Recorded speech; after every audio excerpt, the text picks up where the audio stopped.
Hey, it's Chip, and you are about to listen to an episode where I had a lot of problems. I had a whole bunch of technical difficulties when I was doing this Zoom call with Bob Berger. Bob was in his home in New Jersey, and no matter how many times you think you have everything set up and everything is going to work fine, of course it doesn't. So we had problems connecting via Zoom, and then halfway through, maybe a quarter of the way through the beginning, the Wi-Fi started breaking up, and I eventually had to switch my entire computer and go to another room in my house that was not very good for acoustics. But in the end, I still got to interview a really cool guy. He's had a great career in music. A lot of folks in town know him because he was in the Pulse with his brother, and they had some songs on the radio that were super popular. But, you know, he played in a ton of bands in the early 70s and really successful bands. And even since leaving Erie back in, I think, 81, 82, he has continued to play, and he continues to play to this day and record albums and play with lots of people. And he plays in a really popular Beatles-inspired band called the Weeklings. And these guys play all over the place. And he's played solo gigs for John Bon Jovi. And he talks a little bit about that, you know, and that's a really important story. So, you know what, I'll just stop talking here and say you're in for a bit of a choppy interview, probably because of the way that I'm going to have to edit it. But Bob Berger is worth it, trust me. So thanks for listening. All right, Bob Berger, welcome to the Erie Music History Podcast. Thanks for joining me. Hi, Chip. It's great to be here. Hey, a lot of folks in town may not know the name Bob Berger because you've been gone since the late or early 80s, right? 81? 40 years. Yeah. So let me set the stage for those folks. So I'm going to steal some bullet points from your own website, bobberger.com, and give these folks an idea of the person that I'm talking to. Sound good? Sure. All right. So you have at least 40 published songs. You earned a gold record for the Styx album, Edge of the Century. You've opened for everybody from Dennis DeYoung, Meatloaf, Robert Palmer, Hootie and the Blowfish, Southside Johnny, among others. 2007, giant highlight. I would be telling everybody this story every time I met them. You're asked to provide music for a Hamptons Labor Day party that John Bon Jovi's throwing for friends. And midway through the party, some of those friends decide to get up and join you and the band. And some of those friends include Paul McCartney, Billy Joel, Jimmy Buffett, Roger Waters, of course, Bon Jovi. Next thing you know, you're singing Beatles songs to Paul McCartney, who's dancing on the dance floor, right? One of the most surreal moments of my life was singing back in the USSR, watching Paul McCartney dance on the dance floor and throw up his hands, back in the US, back in the US. Well, I'm singing, that's pretty crazy. I haven't, actually, there's a chance we're doing a Hamptons party with Max Weinberg in August, and the rumor is that McCartney's going to be there. So wow. I may get a second bite at the apple, we hope. Did you get to talk to him at all? Yeah. I talked to him after the show for about 15 minutes. It was awesome. Great, really nice guy. We had really nice conversation. Asked him some crazy things. It was really cool. It was well, and now you have a lot more to talk to him about because a few years after that, you start the Weeklings, right? Right. I mean, that's right. And do I call the Weeklings a Beatles-inspired band? Because you play more than just Beatles, right? Yeah, absolutely. Well, we are a Beatles-inspired band. It's funny. We started out. My friend and bandmate Glenn Burtnick, you know, he was in Styx, and he also had a solo career on A&M Records, and we've written a million songs together. And he had done a series of Beatle Bash shows at the State Theater in New Brunswick, where we do like an album. We do the Sgt. Pepper album, a White Album, and in the entirety. And did a bunch of those, and then we did one called The Birth of the Beatles, where we played the first two Beatle albums, which we kind of discovered on working this stuff out, that they were done completely as a four-piece band in the studio. And so we were able to, with a four-piece band, to really replicate exactly what the Beatles had done. So we said, okay, well, this is fun. Let's do this. And then we started the band, and then we decided to make a record. And I said, well, let's fish up all these old Beatles songs that the Beatles never recorded. Lennon and McCartney songs that they didn't record, and let's do them as if the Beatles were doing them in the style of the Beatles. And I can tell you part of my McCartney discussion touched on that too, because I asked Paul about that. Oh, wow. Okay. Yeah, and it was great. He was drunk. It was crazy. He was getting in my face about it. It was funny. And so we went to record the record, and we did a quarter of the songs are these rare Beatles songs that we did, we redid. And then we said, well, let's do some original songs too, because we have original songs that are very inspired by the Beatles. Yeah. So we kind of did a half and half thing on our first album, which was half original and half Beatles. Then our next record, we did 8 originals and 4 Beatles. And then the most recent one we've done, I think there's only 1 Beatles song on it that we've done. Okay. Otherwise original. That's great. Well, I'm going to include links on your episode page to the Weeklings and some of those things, so people can check that stuff out. But today, before we get to all of that, Erie, we're going to take a trip back in time. Erie, right? That's why we're here. Yeah, that's why we're here. I'm going to test your memory and test my research skills. First thing, you, like a lot of the folks that I interview, you come from a musical family. Your dad, a band director, music teacher. Where at? Academy in Wilson. Okay, all right. And you told me beforehand you eventually go to Strong Vincent. I went to Strong Vincent, yes. All right. Yep. But at age 4, they give you a saxophone. What were they thinking? Yeah. My dad, I actually learned to read music before I could read words.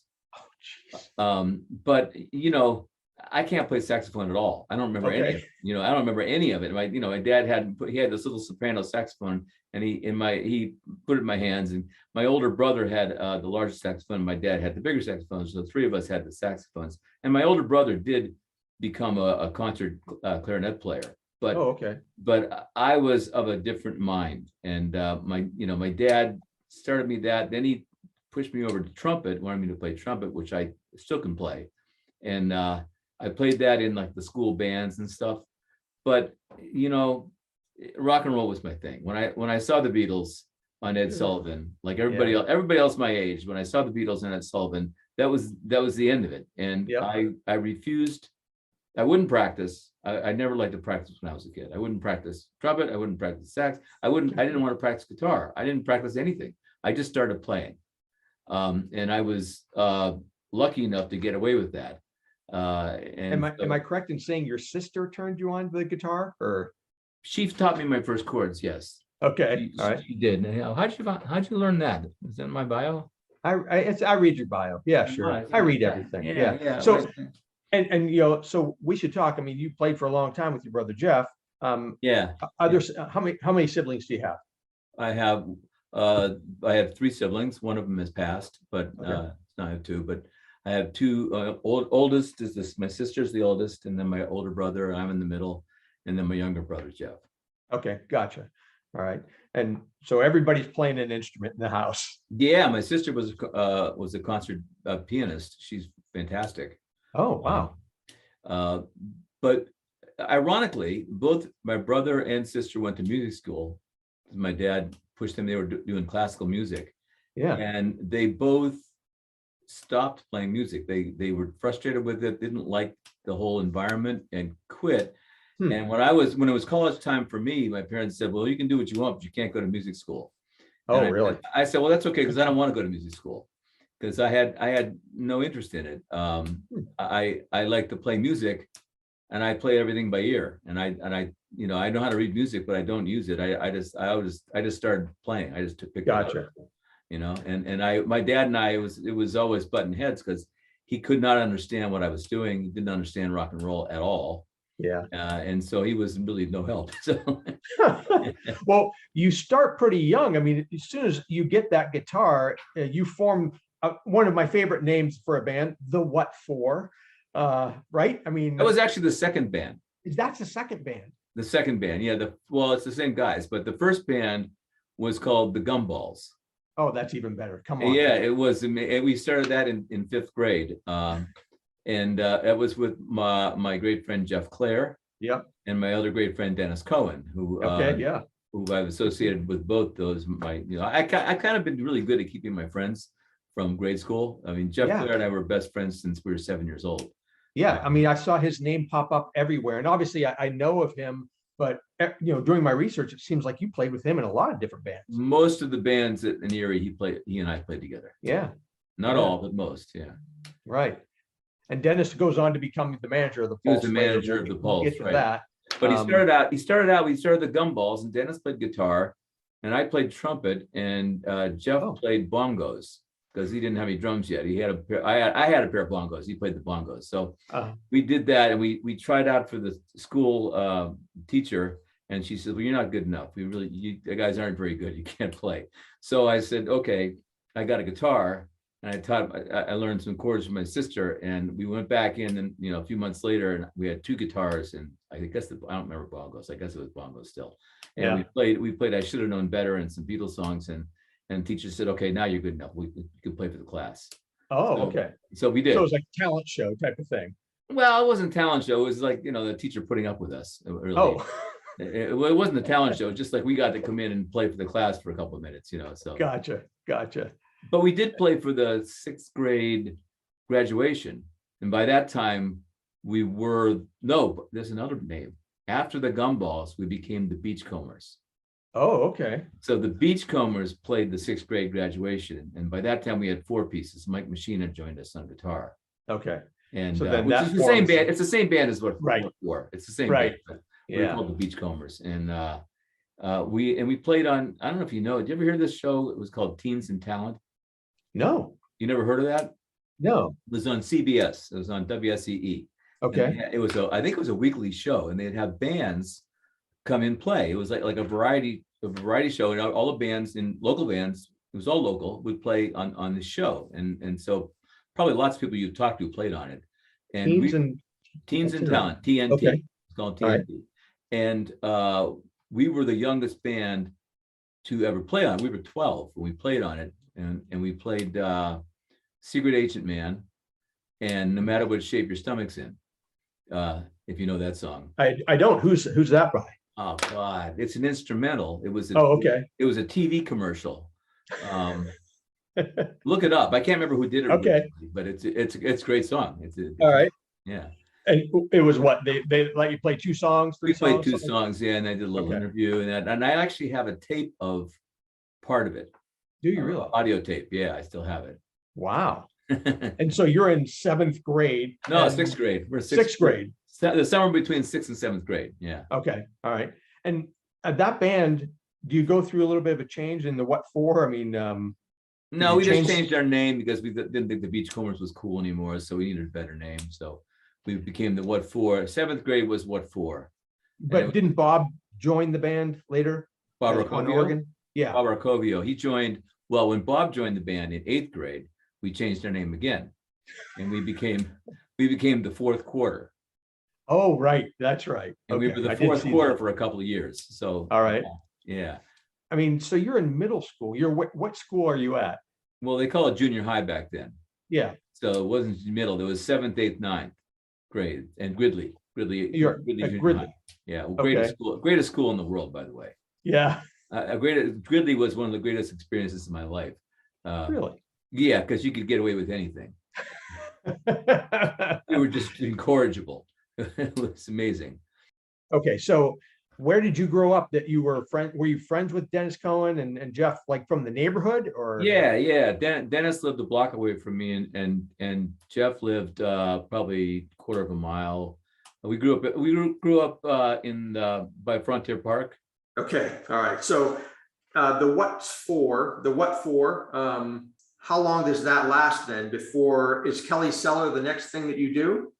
Kelly Cellar is the next thing. So yeah, all those different band names, they were all basically Jeff Clare, Dennis Cohen, and me, and Mike Machina, and then later Bob Arcovio. And that really went all through our Gridley years, through 6th to 9th grade, which is a pretty long time for kids at that age.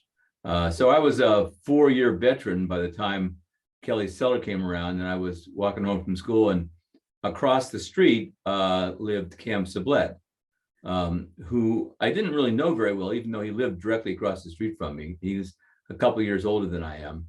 And he had decided that he wanted to play guitar, and he had never played before. And And he says, well, you want to start a band? And I said, well, okay. He says, I can do all these things. I can get us gigs. I can get us $100 a night. And which I said, no way. And I said, if you can do that, good. So he somehow he got Chris Sorcy was involved. I don't know how Chris got involved with Cam, but I'd known Chris for a couple of years before that because he was in a band called the Phaetons with Scott Campbell. You probably know. Sure. Yeah. They all went to Gridley, and so I knew Chris, and so there was us and a guy named Billy Weber was the drummer. It was right. Four of us initially. And did the What For? Just jumping to them for a second. Did you play like Wyco or something like that? Yeah, played Wyco. Yeah, I loved Wyco. We played Wyco all the time. Yeah. And when we became the fourth quarter, we actually got pretty popular at Wyco. I mean, we first played there as the What For in seventh grade. Seventh grade, you're pretty awful. And at Wyco, they used to, if you really sucked, they would throw pennies at you. Oh, yeah, that was like a big insult. And the first time we played there, we got all these pennies thrown at us, and I was like, depressed. This is horrible. But we soldiered on, and we got better. And by 8th, 9th grade, we were getting girlfriends out of it. So much better than pennies. Perfect. Much better than girlfriends are better than pennies. So okay. So I wondered, like, what were your first public performances? So that might have been, aside from the classroom. Yeah, we played all the classroom, but it was also like the school variety shows. We did those. So those are, relatively big audience. You get the whole school there in the auditorium. That was pretty cool. But we played a lot. Parties, and sometimes we throw our own parties and play in Jeff Clare's garage, and the neighborhood kids would come around. But we played quite a bit. But Wyco was probably the premier engagement that we did, and okay. It was pretty cool. So, how old are you when Kelly Cellar starts then? 15. Are you in high school? 15. Yeah, I just started high school. That's 1970, 60. Yeah, late 69. Okay. So I started 10th grade, and I strike up friendship with Cam. Okay. And I know that when I interviewed Paula Grack last 2 seasons ago, she mentioned she played in a later incarnation of Kelly Cellar, but I never asked her, and maybe she didn't know, where did that name come from? Well, we used to rehearse in Cam's basement, and I don't know where the Kelly part came from, but Cam named the band Kelly Cellar, and was kind of after playing in his basement or rehearsing in his basement. Okay, simple enough. Which I thought was a good name, and he went by a stage name. His name, Cam's, but he went by a stage name of Cam McClelland, I think, because he didn't want to be associated with his mother. He didn't want people to think that his mother was pulling the strings, which she was, by the way. She was the manager? No, but she did a really cool thing. We got together. We had the 4-piece band with Chris and Cam and me and Bill Weber, and we weren't happy with Bill, or I wasn't, and even though I was the youngest guy in the band, I was sort of barking orders, and so we fired Bill and we hired Jeff Clare, because he was he was my guy, and then we also at the same time hired John Drum, and John I'd been jamming with John, like in 9th grade. I played with his band out in Fairview, and that he was from out in Sterretania. And I used to go out there. My dad gave me a ride out, and I jammed. We used to play bars and stuff with his band in 9th grade. I don't know how we got away with that, but we did. And so I thought John was great, and so we got to get John in the band. So that was really the core band. Was those 5 guys. That was the main Kelly Cellar, and then there were several incarnations after that. But when I think of Kelly Cellar, and we had a Kelly Cellar reunion about in 2014. I don't know if you know about that. Yeah, and it was those 5 guys. We had the 5, what I consider the quintessential Kelly Cellar. So Cam's playing lead guitar. Yeah. John drums playing organ, you're playing bass. Right. And of course, Jeff. Does Jeff have the nickname Tune that early on, or? Yeah, he was he was tuned at that point in time. He became Tune in 8th grade. Okay. We had a mutual friend who gave everybody funny names, and that was his name, and it just stuck. Good name. Yeah, it actually is short. It's actually his real name was Tunage. Oh. And we just called him Tune. Okay. All right. And his funny name was Tunage. So. And I saw an article in the paper, you mentioned Chris Sorsey, right? Yeah. Was he in the band temporarily, or? Well, he was in the band for the whole year. He was the lead singer. Okay. All right. He was a lead singer, and then what happened was he left to go to college and went to college in Boston. So then he wasn't in the band, but it wasn't because we didn't want him in the band. It's just he left to go to college. But I was talking about Cam's mother. She did a really cool thing. She had this it's called a Title III grant, where she had the ballet company. She ran the Erie Ballet Company, and they had this tour they set up of local high schools. There were 2 weeks of tours, one in March and one in May. And she had this idea that we would have a rock band, Cam's rock band, would play, and then we'd write Cam and I wrote some original songs. Right. And they choreographed them for the ballet, and the ballet dancers danced to these songs. So we did this Trilogy to Her Soul. Trilogy to Her Soul. Yeah. Which I really remember the third. It was a 3-part thing, and I only remember the third part of it. Okay. Because I have a recording of the third part of it. I wondered, yeah. And we played it in 2014, and we had ballet dancers choreographed too. It was really pretty neat. And you kind of went on the road with them, right? We did. So we did have these two-week tours. We went to all the high schools all around the tri-state area and played, and they all thought we were rock stars, and we asked them for autographs, and we thought we really had made it. And it was a great experience. It was really fun. So his mom put all that together, is what you're saying? She put that all together. So that's why when they'd introduce the band, he'd always go on last, and he'd say it was Cameron McClellan, because he didn't want to be Cam Sublette, because everybody knows his mother set it up. So. Gotcha. So that explains. Yeah, I saw some pictures and some articles in old paper, and it listed him as McClellan, but the newspaper back then got names wrong so many times. No, that's the way they did it. That was on purpose. When I do a search for your name, I found a weird thing around that same period. I found an ad for Dick Bullings for Sun Amps. Yeah. You know what I'm talking about? It has your name in there. I didn't know that. I did not know that, but I used the Sun Amps that I bought at Dick Bullings. Yeah. They had a big, picture of a guy on an amp, and it said, national acts, and they had a bunch of them that said local acts, and it had Bob Berger, and this was, I think, 1970. I'd like to see that. I never knew about that. Yeah, because I had it was a Sun 2000S amplifier. It's huge. The head itself weighed 60 pounds, and I'm not a big guy, and I used to carry that. And then I had one cabinet that's 2 15-inch speakers. It's huge, right? And then I got a second one, and we carried these things around. And Cam had a dual showman setup with 2 15-inch cabinets. Wow! And we had this massive equipment, and John Drum was carrying around a Hammond organ, and so 4 skinny guys picking up a Hammond organ up and down stairs and stuff. Playing at the places like the Siebenberger Club. The worst. That was the worst. Yeah, those stairs were unbelievable. Yeah, where were some of the places that you were playing at that time?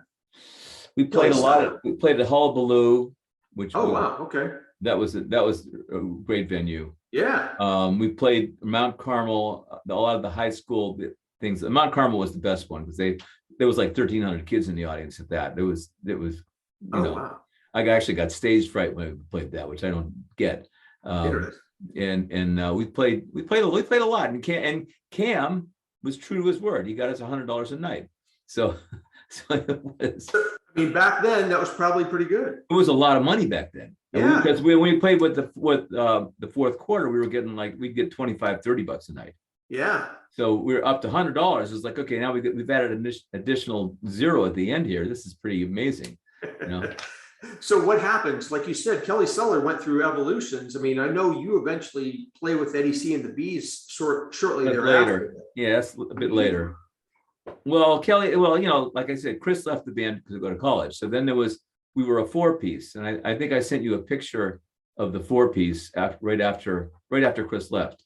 Okay. And then at some point, and I think it was Cam's idea to draft Paula Grack. And she came in, and I'm not sure why we did that, because it was, a pretty different thing to do, to have a female singer. And I at the time, didn't like being the only singer in the band. I was like the only guy singing. I did everything. So, and I was like, I liked it when Chris was in the band. We did harmonies, and it wasn't quite as much pressure. So Paula was in it for a while. And I Facebooked her recently, and she thanked me for turning her on to Julie Driscoll, because we had her sing this Julie Driscoll song. I don't know if you know who Julie Driscoll was. I know. She was a British female singer. She's great. It was Brian Auger and Julie Driscoll. I know Brian Auger. Sure. Well, they were like that. They did like a partnership thing. Look it up. So Paula still sings this Julie Driscoll songs. Wow. That we turned her on to. That was pretty cool. She's terrific. Yeah. She is terrific. She is terrific. And, your brother, Jeff, you play with him, going forward in some other stuff, but what's he doing at this point? Is he so much younger than you that he's not playing, or is he playing in his own stuff? Well, he's has some health issues, and he's not playing at all right now. He's pretty much, no, I meant like when you were younger. Oh, when we were younger. No, well, he's 3 years younger than me.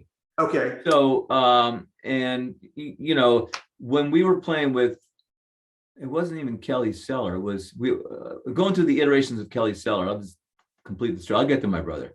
Okay. Yeah, I know. Yeah, I just didn't know. Like, I'll hey, brother, bring me in. Well, it was kind of like that, but we after Paula left, and I don't remember why she left or what the circumstances were. The next thing, Cam pulled in Bob Tome. Yeah. To play as a second guitar player, and Bob was terrific. And he sang, so that was the five-piece band again, and with two lead guitar players. That was pretty cool. Yeah. And Bob and I have made friends. All these guys I'm friends with still, which is great. So we did that, and then Cam had the idea to change the name of the band. He changed it to Aslan, which nobody knew what the hell that was. Or, we had kind of established a name with Kelly Cellar, but the town knew who we were, and that was a dumb idea. And then Cam left to go to England, and I don't know what happened to Bob. I think Bob went to college. I don't know what happened, but anyway, they disappeared. But Jeff Clare and John Drum and I stayed together, and we got together with a guy named Paul Fortin, who was a guitar, and we called ourselves Kelly Cellar. We had a couple of different names. One was Hefty, and one was I don't know. But it was we said, let's just use Kelly Cellar. Everybody knows that. Yeah. And we played like frat clubs and stuff. We played around, and that was kind of a cool band, because Paul had a style. It's kind of like a Ronnie Wood kind of player.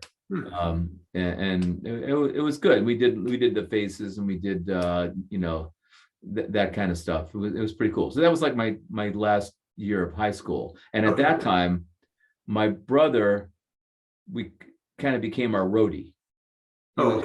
Because he was 14, and he got to hang around with a bunch of guys that were 17, 18. So and we were playing all the bars up in New York at that point. So he used to go out and up there, and we'd all drink Ripple wine and Apple Farm, what was it? Boone's Farm. Boone's Farm, yeah. And so that was great for him as a 14-year-old. That was great, Yeah. So he was the roadie in the band. Did you guys? Did any of you have jobs? Jobs? Yeah. You mean like? Well, like I had a job. I had a job for a week.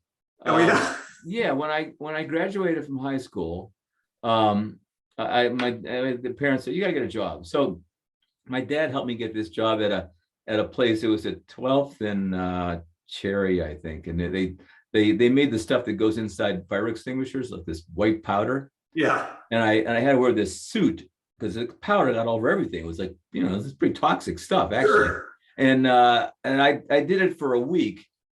and then I called the guy up. I said, I'm not coming in anymore, because I said I was working all week, and I think I made $70 or something like that for working all 40 hours a week.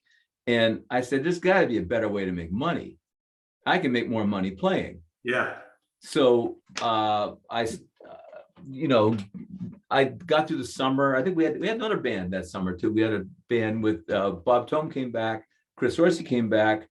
We had a guy named Jimmy Matlock playing keyboards because I kind of parted ways with John Drum at that point. Okay. But not Jeff Clare. He and I still stuck together. And right. And then I started going to college at Barron. And Dennis Cohen, who I'd not played with since ninth grade, right? He had joined ADC and the Bees, and they needed a bass player, and they asked me if I would join. We were playing at a place called Yogi's. Oh yeah. Out on Peninsula Drive. I mean, it was a 4 night a week gig. So I said, well, this is great. So I did that when I was going to school, and I was making much more money than I was making at the fire extinguisher place. Sure. And I was meeting many more girls. So that was great. So I played with ADC and the Bees in 1970. 2 to 3. 2 and 3, yeah. I was really with them for about 9 months, and we toured. We went up to Canada, played in Toronto. It played in Hamilton. We played all the time. It was good. It was a good band. Yeah, they were popular. They were popular. Well, we weren't in the most popular version. Eddie C Right. didn't run for a long time. There were earlier versions that were more popular, but we played all the time. Right. And then Ronnie Guzik and his brother Dennis came in to see us play at Yogi's, and they said, how would you like to join Applesauce? And I said, what, leave all this? And seriously, yeah. I mean, you had a good gig going. I had a good gig, but I wasn't happy, honestly. It wasn't doing what I wanted to do, really. And Applesauce was a higher caliber. They were higher caliber players. And it was different type of music too, right? No, it was all top 40 stuff. It was even Eddie C and the Bees. Yeah. Eddie C and the Bees was top 40, but it was all soul music. It was all black music, which now I appreciate so much more than I did at the time. Because at the time I was kind of a prog head. I was into Yes and stuff. Okay. So playing the soul stuff wasn't, like, in my mind wasn't cool, but in retrospect it was really cool. Right. Eddie was a fantastic singer. Eddie was a real talent. Right. A real talent. The couple guys in that band were really talented. Fred Jordan was an amazing talent. Right. But anyway, the Applesauce thing seemed like a better deal, and they were playing more nights, and I was making more money with them. So, who was in the band besides the Guzik brothers at that point in Applesauce? Dickie was in it. Oh, Dickie was there. Yeah, Dickie was there before me, and then and Dave Groholski was playing drums. Oh, right. Okay. Yeah. All right, and so Ron can play prog rock. Ron's a monster. He is. He's a monster player. Yeah, I mean, so that must have been, like you said, there was a different caliber of music. Did you play with them for a long time, or did you more? Well, I was with the Cows for 3 years. Okay. But there were different iterations of the Cows, as we know. I mean, both Dickie and Ronnie were they were great players. So they were, both of them, better than any guitar and keyboard players I had played with up to that point. So this was great, and everything, everybody was pretty talented, and everything sounded good, and the harmonies were great. Everybody sang. Right. He sang, Ronnie sang, Dennis sang, I sang. So it was like we had 4-part harmonies. It was pretty cool. And but it didn't last that long because Dennis and Ronnie were asked to join Orange Colored Sky out in Las Vegas. Right. So they left. I was only in the band about maybe 6 months, and they left. And then Dickie and I hired Bill Arnold and Denny Fabrizi. Yep. To replace them, and that was the next version of the Cows.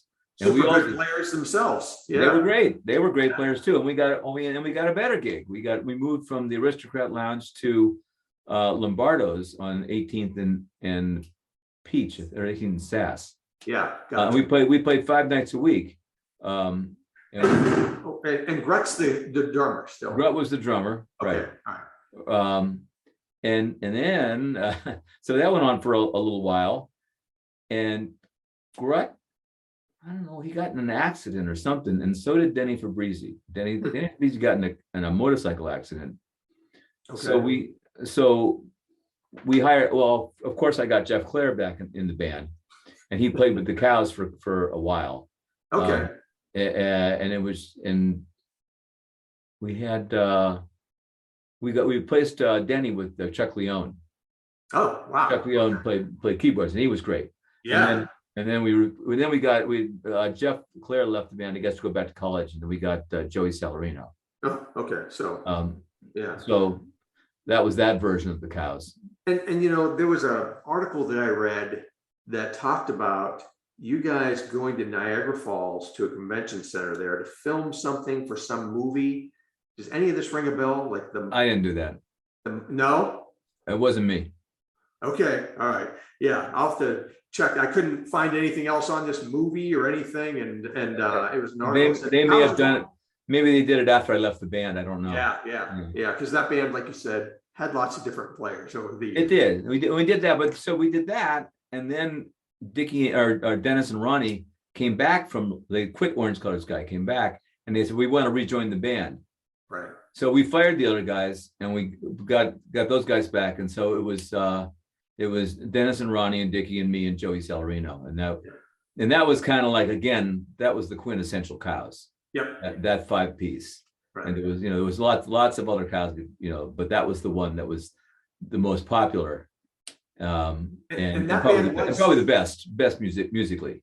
And that band, you're right, was super popular. I mean, I've obviously interviewed Ronnie and Dickie both. Yeah. I mean, tell me about some of those gigs back then, because I hear about the people bringing cows out to the show and throwing stuff here or there or whatever. And I mean, I don't remember any cows, but didn't they bring something?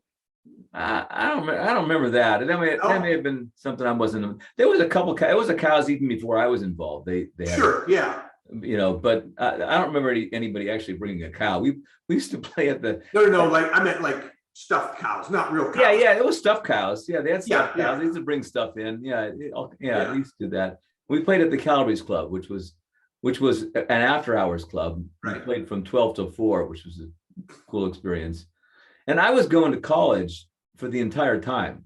Oh, wow. The entire time I was going, and I went and started electrical engineering after my first year or two, which was a mother. That's not an easy thing to do. And so I basically played every night and studied all day. And that's all I did for years. And you come out as the valedictorian of your class, right? Yeah. I mean, so it worked. I mean, but that's got to be some late nights right into school, probably. Yeah. It was nutty, but I worked really hard. And I did well. And then what happened was the Cows. There was always a friction in the Cows between me and Dennis Guzik. We didn't get along very well. And Dennis was the lead singer, and I was the more popular singer. Gotcha. And so they didn't want to fire me because they didn't want to fire me because I was too popular with the fans, right? So they said, okay, well we're gonna break up. We're breaking up now. And I said, okay, well if we're breaking up, then fuck you. I'm going to Penn State. So it was time for me to. I had taken everything I could take at Barron anyway. I had to go to Penn State to finish my degree. So I said, it's time to go. So I went to Penn State. As soon as I went to Penn State, they reformed as a 4-piece and continued on. Gotcha. Okay. So, that's okay. And when I was at Penn State, I didn't play at Penn State. I was, again, working really hard. Yeah. But I did come back one summer and play. We had a band called Victory. We played with at Bethwick's with my brother. That's the first band I got. That was the first one with your brother. That was the first band with my brother. Yeah. And of course Jeff Clare was in that band too. Right. And you had George Pushkar, right? George Pushkar. Yeah. And that was a good little band. Yeah, and eventually Kevin Bensick joined that. Yeah, well, I went back to school, so Kevin replaced me. Perfect. That's what I wondered. Okay. Yeah. Band wasn't around a long time though. I don't think so. I mean, I don't know how long it lasted after I left. I was only with him for a summer. Okay. And then I went back to school. And then, when I finished school, I had been making kind of covert plans with Marty Lee to start a band once I got out of school. And how did you even know him? Well, he had a band called Reel to Reel. Sure. And when I was in the Cows, we were kind of like competitors, but also mutual fans. We were. I used to go see them play, and they come see us play, and I just thought I thought Marty was great, and we used to go out to everybody used to hang out at Panos restaurant after hours. So after we finished a gig, we'd go to Panos, and all the musicians would meet up there, and so you'd hang out with guys from other bands. So I guess that's when Marty and I struck up a friendship. Before we were playing in two different bands, but we talked about it. Yeah. And then we, I don't know how we kept in touch, and when I finished college, we were going to start a band, and we did. And that was the Fabulous Nobodies. That was the Fabulous Nobodies. Okay. Yeah. All right. And so you got Joey Salarino on drums? Yeah, Joey was on drums. All right. And you and your brother and Marty, right? Yep. Wearing those fantastic outfits. Oh my God. I didn't send you the worst picture, and I'm not going to. Okay. Well, that says a lot, because I've seen those pictures.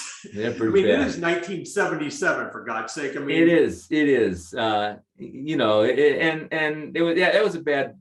I mean, actually, it was a lot of great music going on there, but it wasn't popular in clubs. And to play in clubs, it was, there was a lot of disco and dance music, and everybody was wearing a suit, and we were playing hotels. It was like nightclubby kind of a thing. Yeah. But that band only lasted for 9 months because we couldn't stand anymore. Oh, really? We just said we played a bunch of places, and it was cool. We played hotels all over we played in Ohio and New York and around. We played all over the place, and we were always working. And Dennis was booking us at that point. Oh, he was. Okay. Yeah. He had stopped playing entirely. Yeah, he had stopped playing, and he was just booking the band. Okay. And we played this place in Cleveland. It was at the airport, and they had us stuck. It had this thing. It was like a fake ship, like a pirate ship, right? And we were playing in the bow of this little ship, this little tiny area. I wouldn't call it a stage. It was like this little area at the airport hotel, and in the bow of this ship. And we're playing soft, and the guy keeps saying, "Play softer." We kept turning the amps down until they were almost off, and he says, "Keep playing softer." And we played there like one night, and I called Dennis and I says, "Get us the fuck out of here. I'm not playing anymore." So we had a 3-week engagement. We canceled after 1 week, and we said, "We're not doing this anymore. We're going to be a rock band. We're not playing this crap anymore." And that was the end of that. That was the beginning of the Pulse. That was the beginning of the Pulse. Yeah. Yeah. Wow. Up until this point, you've played around different places. You even mentioned, traveling a little bit. Did you do much of that? I mean, you went to Canada with Eddie C. And I mean, was there much playing outside of Erie? And yeah, the Nobodies didn't play in Erie very much at all. We mostly were on the road. Yeah. For all those different bands. From the Nobodies and the Pulse, all those bands were on the road most of the time. Okay. We've only played in Erie sporadically. And was it multiple nights at one place, or were they one-nighters? Yeah, well, with the Nobodies, back then you'd get a gig at a hotel and you'd play there for 1 or 2 weeks. Right. So they give you rooms, and you'd play 5 nights at the hotel. But when we went with the Pulse, we started playing rock clubs, and we started doing a couple nights or one-nighters. We had one-nighters. We had a steady thing every Sunday night at a place called Spanky's in Cleveland. We played the Agora Ballroom. We just played. It was more one-nighters after we played with the Pulse, but we still were on the road all the time. Sure. Yeah. So the Pulse, arguably one of your biggest successes at this point. Great band. You and your brother Marty and Jeff Clare again back on drums. Do you go into this? I mean, at this point, have you recorded anything original prior to the Pulse of yourself? Because you're a songwriter. I mean, you've been. Well, yeah. I mean, like I said, I started writing songs when I was I started writing songs before I was with Kelly Cellar. I mean, you wrote the ballet stuff. Even before that, I had written songs, and we played some original songs of mine with the Fourth Quarter. so when there were no original songs at Eddie C, but when we got to the Cows, we did original songs, some original songs. Now, I wrote some songs with Ronnie and a couple of my own, and so we did we recorded some stuff. I've got tapes of that somewhere. All right. On cassette. And then the Nobodies, we were starting. I was writing songs. We were doing some originals. We couldn't do a lot. But the Pulse, then we got into we're going to do original music. So I was writing much more, and really learning to write. You know, I mean, I'm still learning to write. You know, you're always learning. But yeah. But I was, you know, that was the whole point. The whole point was to do original music. So the Pulse wasn't an original band. We did about 25% original material, I guess. Okay, all right. Which is, you know, was good. And you know, we're talking 1979, right? I mean, yeah, 79, 80, really. And you know, I found a few different things about the Pulse early on. You know, you opened for Joe Grusecki and the House Rockers, Iron City House Rockers, at the Hilton in June of 1980. So the band probably hadn't been together that long. No, we've been together for well, you know, three of us were together since the Nobodies. We've been together for 2 years, right? And right. And the Pulse had been together for a little while. We played a lot of gigs with House Rockers, not just that one. We played with them extensively. Okay. We kind of we only tour. I wouldn't say we toured with them, but we played with them, you know, all the time. And I'm still friends with Joe Grusecki. He called me up. They wanted to know how we did how the Weeklings did a COVID video. He says, "How'd you guys do that? What software did you use?" And he called. And then he says to me, he goes, "What's that guitar you're playing?" He wanted to know. He wanted to get my guitar. This is like you know, not too long ago. I saw your comment when you said that you ran into him back in like 2015 at the Stone Pony, and he was asking about how did you guys do Omaha by Moby Grape. He loved it because like I said, we played with him a lot. We used to open with Omaha, and Omaha. That was one of my favorite songs. When you know, and so we did that, and we did She Said by the Beatles, and cool. which was part of our show that we did opening up for them. So yeah, he always loved Omaha. He still talks about it. So Joe Grusecki, you're opening for them. You got to meet Cyndi Lauper before she was really Cyndi Lauper, right? You opened for her band. Yeah. She was great. Angel. She was great. Cyndi was great, and she really liked me because at that time I could my voice was so beat up I could hit this really high falsetto thing that she was impressed with. And when we moved to New York, she asked me and my brother to play with them sit in with them at I forget what club it was up in New York City, but she was great, and she was an interesting person. Very cool. Yeah. And so then you guys start recording, right? I mean, you go to Atlanta. Is that right? Or? Before that, we recorded in Pittsburgh with Rick Witkowski was from Crack the Sky was produced us. Yeah. Marty set that up somehow, and the single "You Want to Know Why" was recorded in Pittsburgh at Asterisk Studio, and that which was that became our big hit. That was a top 10 hit in Erie, and so we were riding pretty high on that. And then Dennis sent something down to Bang Records in Atlanta, and they invited us down to record down there, which we did some more stuff down there. Yeah, and I read that you had recorded about 7 songs down there. So I know Madeline, is that how you say it, Madeline? Yeah, Madeline was recorded in Pittsburgh. Okay, so what were the songs? What were those other songs you recorded in Atlanta? We record. Boy, there was a song called "The Voice Is Gone." I'm hard pressed. I got the tape over here. I should look up. I got the label. Yeah, it would tell me what we recorded. There were 7 songs.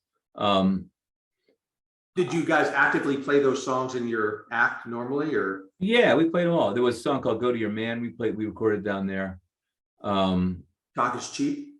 Talk Is Cheap. We recorded twice. We recorded that in Pittsburgh, and we recorded it again in Atlanta.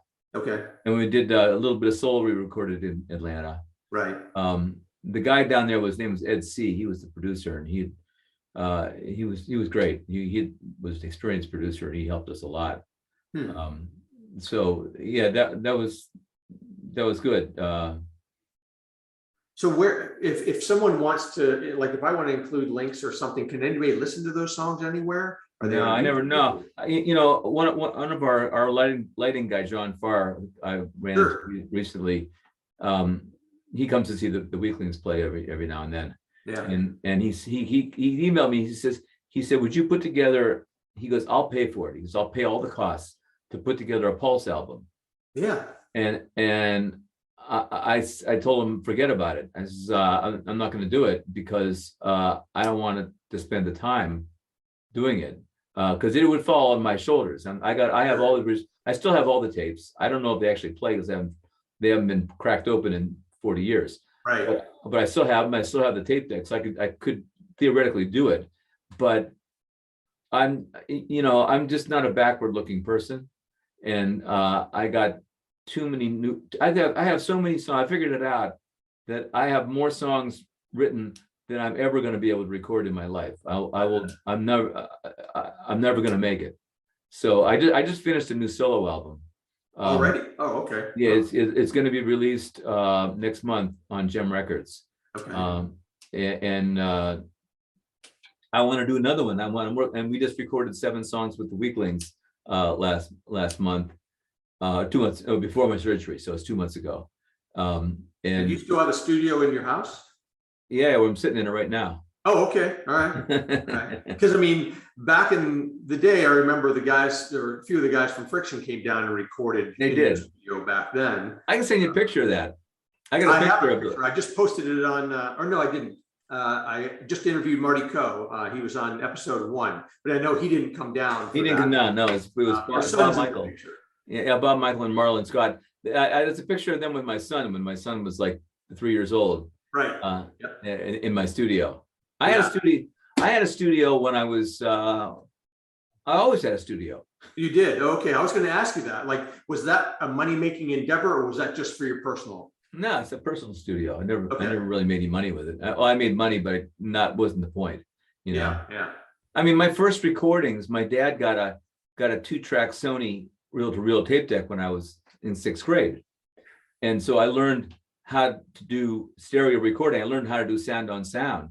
And I was making recordings of myself when I was always. I mean, I've always done it. So I just keep adding on, making the studio better, but I've always had a studio. Right.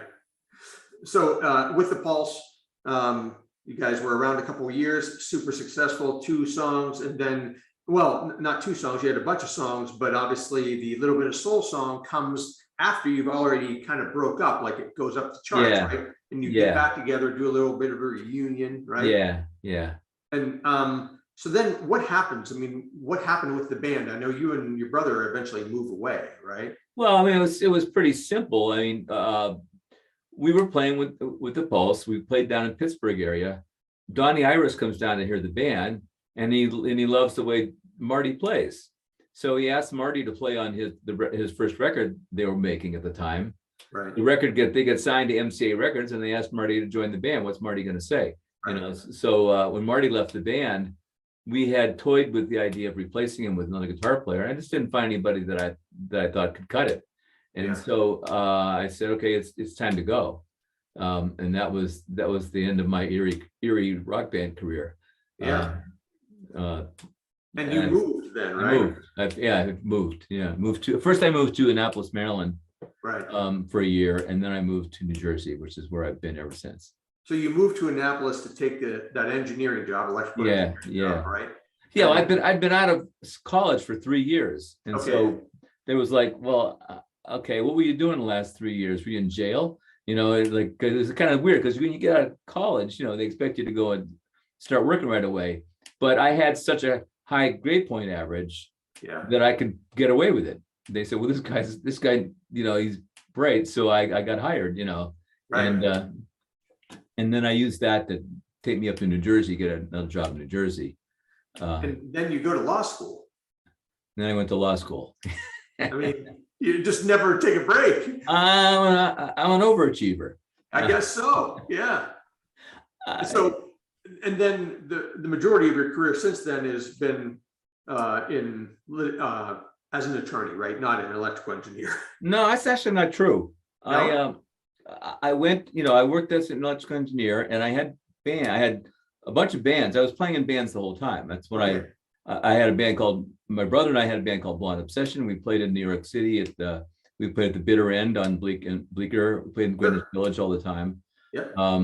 We did a bunch of stuff, and then I hooked up with Bobby Bandiera from Southside Johnny and the Iceberg Jukes, and I hooked up with Glenn Burtnick at the same time.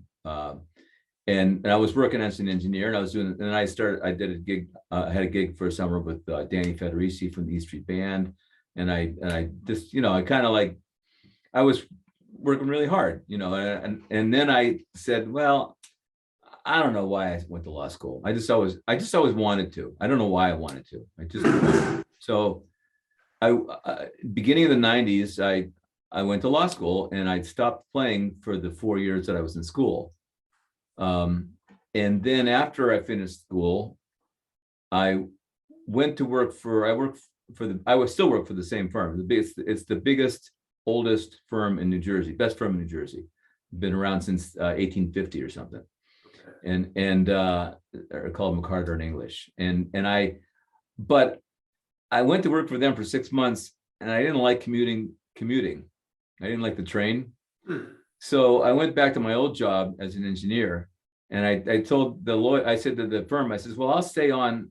How about if I stay on and work for you part-time? I'm a pioneer. I was the first telecommuter, because email and it was just starting to happen. And I said, I can do all this stuff at home. And they said, well, how are you going to do that? I said, well, the time I'm wasting sitting on the train, I can work for you 12 hours a week. So I worked part-time for McCarter and full-time as an engineer for 20 years. Oh, okay. Wow. And then I finally stopped the engineering about 5 years ago, and I still work as an attorney, but part-time. All right.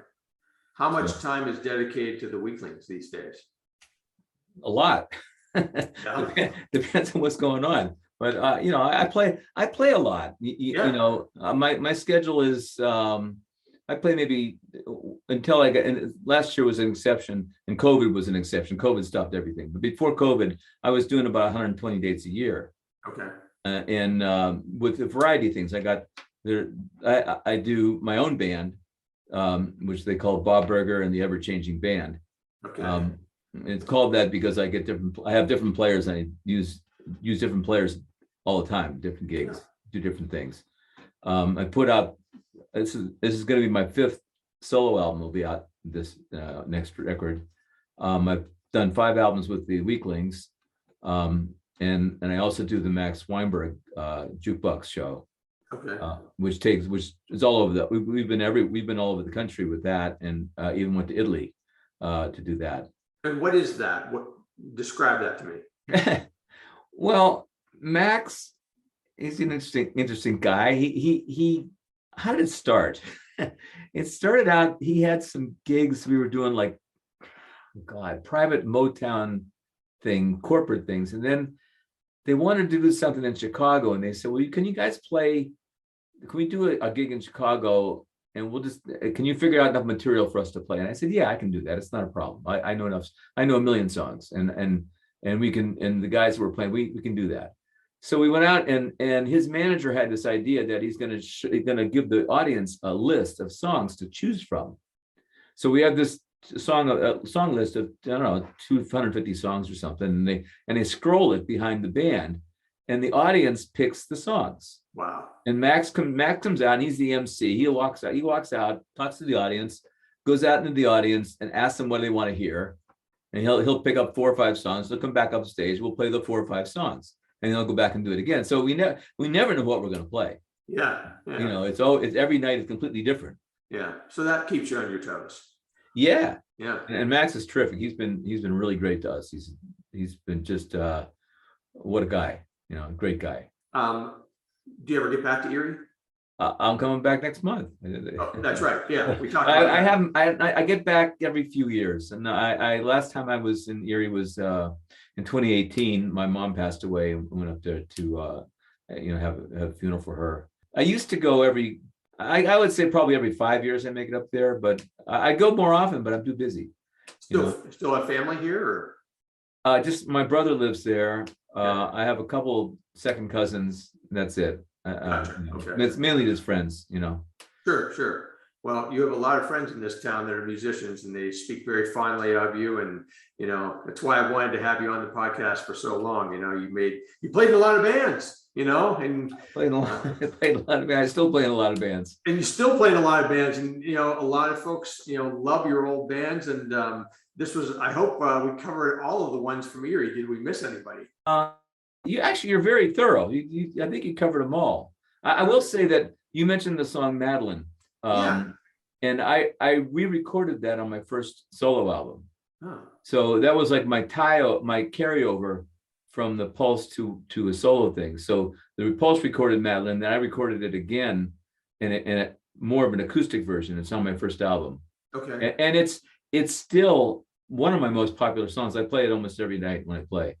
In the Pulse, you had two girl songs, Oh Jill and Jill, yeah. Were those related to girls you knew, or? Yeah, of course. Okay. Of course. Same girl. And that's all I say about it? Or? Same girl. I just changed the name. Yeah, okay. When I write songs, I disguise most of what I'm doing in my songs. I changed things so that it's not literal, but I know what it is. Yeah. Gotcha. All right. Well, I'll put links to your site, and that'll have a link to where they can buy your new album too, right? Yeah. I'm updating the website. You'll be able to get it on all of Spotify and Apple and Amazon and all that stuff. Like I said, it's the same record company is releasing that as does the Weeklings. Are you pressing actual vinyl? I'm not going to do vinyl. I'm just going to do CDs. But okay. The Weeklings we've done vinyl, but I'm not going to do vinyl with my solo record. Yeah, my previous solo records I released on my own label, but this one will be on Gem. So. Oh, okay, yeah. I said the Weeklings have some colored vinyl too. That's pretty cool. We have colored vinyl. Yep. Yeah. All right. Well, thanks, but I really appreciate this. This was super informative, and it was longer than I thought it was going to be. But you got me talking about all this fun stuff. So Good. Well, thanks a lot, and I'll make sure that I post all those pictures that you sent me. And we'll get all those links on your episode page. Great. Appreciate it so much. Great talking to you, Joe. All right. Thanks for your patience with that one. And I hope it turned out to be an interesting one for you. I think it was for me, for sure. Bob was a great guy, and he's a super busy guy, so I appreciated his time. Make sure that you hit those like and subscribe buttons on your podcast app. Remember, if you want to find out where local bands are playing today, go to Jack Stevenson's twomanhappyhour.com podcast. I always say twomanhappyhour.com, but it's Two Man Happy Hour, and you can find it at the number 2manhappyhour.com. Jack does a tremendous job of running around town when he's not playing, taking pictures of everybody, and really promoting the whole local scene. So make sure you check that out. Also, special thanks to the JPT Foundation. I talk about them all the time. They are my biggest sponsor. John Tramontano is doing a great job with that foundation. They have a big bingo hall on West 38th Street where we host our monthly music night, but it's just a great organization that gives back to the community a lot. And John really wanted to give back something or do something in the music arena, which is why we have that music night and which is why he supports this podcast. So, speaking of supporting the podcast, you can do that via Patreon on the website. There's a red button, but now you can also do it via Venmo. I added a new tab at the top of the website, which is eriemusichistory.com. You'll see a little tab that says support the podcast in the drop down, and that'll tell you how to support it via Venmo if you'd like. Now, speaking of that, go out and support some live music. Thanks a lot. I'm Chip Shell, and this has been the Erie Music History Podcast.